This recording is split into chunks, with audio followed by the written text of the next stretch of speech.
ये रिहर्सल परमात्मा आप और हमारे से करवा रहा, तब आज जाके हमारे भगवान समझ में आया है। तब आज संगत में जाके दो फाड़ हो गए, दो पार्ट हो गए कि भैया हम तो काल की व्यवस्था में नहीं सड़ेंगे, हम तो देखा देखी में नहीं चलेंगे, हम तो गुरुजी के तत्व ज्ञान पे चलेंगे भाई। हम तो गुरुजी के आदेश को फॉलो करेंगे, जो सत्संग रूपी आदेश है, या गुरुजी आमने सामने होके आदेश देंगे। और इस परीक्षा के समय में तो भैया हम वो करेंगे जो बिल्कुल हमें उचित लगेगा, क्योंकि परीक्षा के समय में टीचर की बात भी नहीं मानी जाती है। ना ना ना ना ना, अरे परीक्षा के समय में विद्यार्थी को छूट होती है, वो बाध्य नहीं होता अपने गुरु की बात मानने के लिए। परीक्षा में सवाल आ गया भारत की राजधानी लिखो, और 4 ऑप्शन है, दिल्ली, बंबई, आगरा, मथुरा। और उस बच्चे को पता है कि भारत की राजधानी नई दिल्ली है, मुझे नई दिल्ली लिखना है। और वही टीचर जो उसको साल भर से पढ़ा रहा है, और वो टीचर कहे कि बेटा भारत की राजधानी लिख दे आगरा। अब मुझे ये बता दो, वो बच्चा आगरा लिखेगा क्या, जिसने साल भर ये पढ़ा कि भारत की राजधानी नई दिल्ली? उस टीचर के कहने से भी वो परीक्षा में आगरा नहीं लिखेगा। उसको पता कि फेल हो जाऊंगा, परीक्षा के समय में टीचर की बातें मानने के लिए मैं बाध्य नहीं हूं।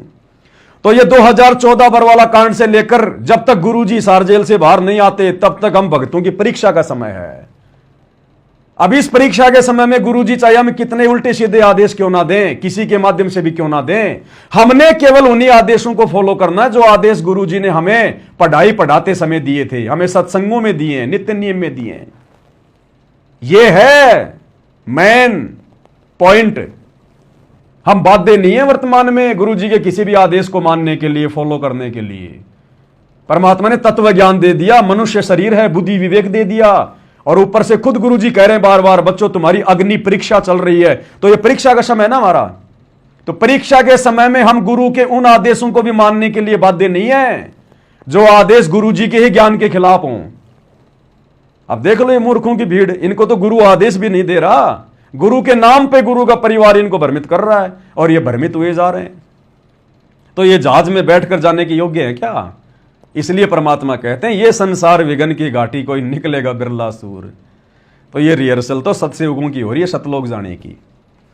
तो भाई और बहनों, ये अज्ञान और पाखंड के ऊपर इसी प्रकार से प्रहार होता रहेगा जब तक गुरुदेव भगवान मार्गदर्शन करते रहेंगे, सद्बुद्धि देते रहेंगे। और जब जब ऐसी घटनाएं संगत में आएंगी जो गुरुदेव के भक्ति विधान के खिलाफ होंगी, मर्यादाओं के विपरीत होंगी, तो भैया हम सत्सेवक चुप नहीं बैठ सकते। जब तक हमारी श्वासें हैं, गुरुदेव का आशीर्वाद है, हम इसी प्रकार से डंके की चोट पर उन काले चेहरों को उजागर करते रहेंगे जो काल की गोद में बैठकर सतगुरु की बदनामी का कारण बने हुए हैं।